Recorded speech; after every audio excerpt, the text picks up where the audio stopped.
Assalamualaikum warahmatullahi wabarakatuh. Perkenalkan, nama saya Janawati, Stanbu Q1A119043.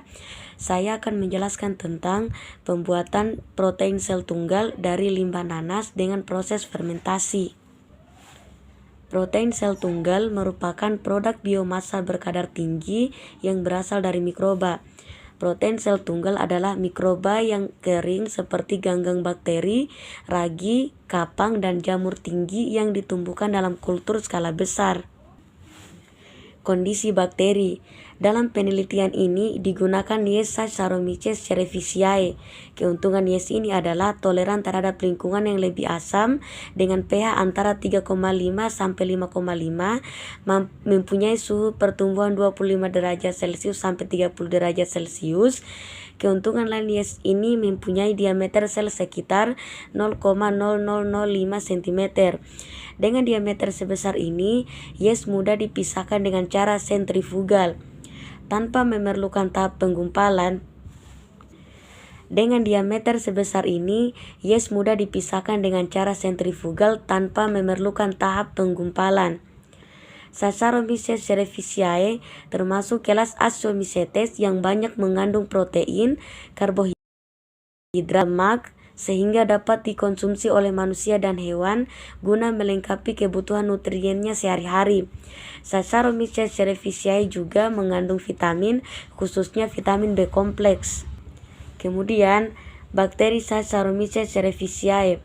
Bakteri Saccharomyces cerevisiae merupakan spesies kamir atau mikroorganisme jamur yang bersel tunggal.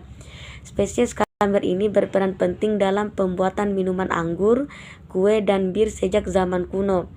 Saccharomyces cerevisiae adalah salah satu organisme model eukariotik yang paling banyak dipelajari dalam biologi molekuler. Saccharomyces cerevisiae adalah mikroorganisme yang berperan pada jenis fermentasi umum. Saccharomyces cerevisiae juga merupakan organisme penghasil amilase yang cukup berpotensi selain bakteri dan kapang.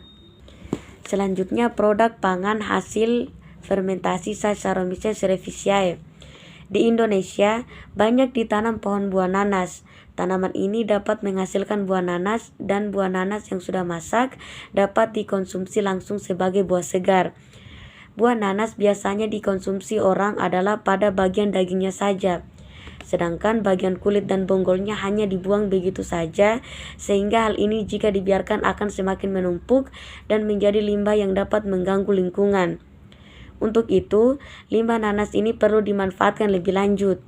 Limbah nanas banyak mengandung sukrosa, glukosa, dan nutrisi-nutrisi lainnya. Limbah nanas tersebut dapat dimanfaatkan sebagai sumber karbon pada proses fermentasi yang dapat menghasilkan protein sel tunggal. Kemudian, cara reproduksi. Bakteri Saccharomyces cerevisiae bereproduksi dengan dua cara, yaitu secara aseksual dan seksual. Secara aseksual, perkembangbiakan aseksual diawali dengan menonjolnya dinding sel keluar membentuk tunas kecil. Tonjolan membesar dan sitoplasma mengalir ke dalamnya, sehingga sel menyempit pada bagian dasarnya. Selanjutnya, nukleus dalam sel induk membelah secara mitosis dan satu anak inti bergerak ke dalam tunas tadi. Sel anak kemudian memisahkan diri dari induknya atau membentuk tunas lagi, hingga membentuk koloni. Dalam keadaan optimum, satu sel dapat membentuk koloni dengan 20 kuncup. Selanjutnya, reproduksi secara seksual. Perkembangbiakan seksual terjadi jika keadaan lingkungan tidak menguntungkan. Pada prosesnya, sel Saccharomyces cerevisiae berfungsi sebagai askus. Nukleusnya yang diploid membelah secara meiosis, membentuk 4 sel haploid.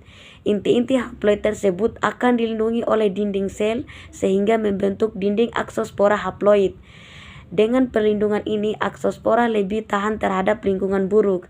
Selanjutnya, 4 aksospora akan tumbuh dan menekan dinding askus hingga pecah. Akhirnya spora menyebar.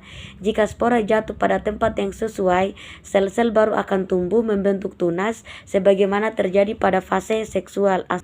Yang terakhir, faktor yang mempengaruhi pertumbuhan. Faktor yang mempengaruhi pertumbuhan bakteri Saccharomyces cerevisiae yaitu kondisi lingkungan, konsumsi glukosa, dan adaptasi terhadap etanol. Kondisi lingkungan yang terjadi pada suhu, pH, dan oksigen terlarut merupakan faktor kondisi lingkungan yang mempengaruhi pertumbuhan mikroorganisme. Suhu yang dibutuhkan yaitu 25-30 derajat Celcius, pH 3,5-5,5, dan oksigen terlarut yaitu 0,05-0,1 mmHg. Kemudian konsumsi glukosa. Secara kinetik, glukosa memiliki peran ganda. Pada konsentrasi rendah yang kurang dari 1 gram per liter merupakan substrat pembatas, sedangkan konsentrasi tinggi yang lebih dari 300 gram per liter akan menjadi penghambat. Pada skala industri, glukosa yang digunakan sebesar 16-18%. Apabila konsentrasi glukosa lebih dari 18%, maka akan menyebabkan tekanan osmotik yang mengurangi efisiensi proses fermentasi. Kemudian adaptasi terhadap etanol. Bakteri Saccharomyces cerevisiae merupakan kamir yang sering dipakai dalam fermentasi alkohol karena bakteri jenis ini mampu memproduksi tinggi dan toleran terhadap alkohol yang cukup tinggi. Baik, itu saja yang dapat saya sampaikan. Lebih dan kurangnya mohon dimaafkan. Wassalamualaikum.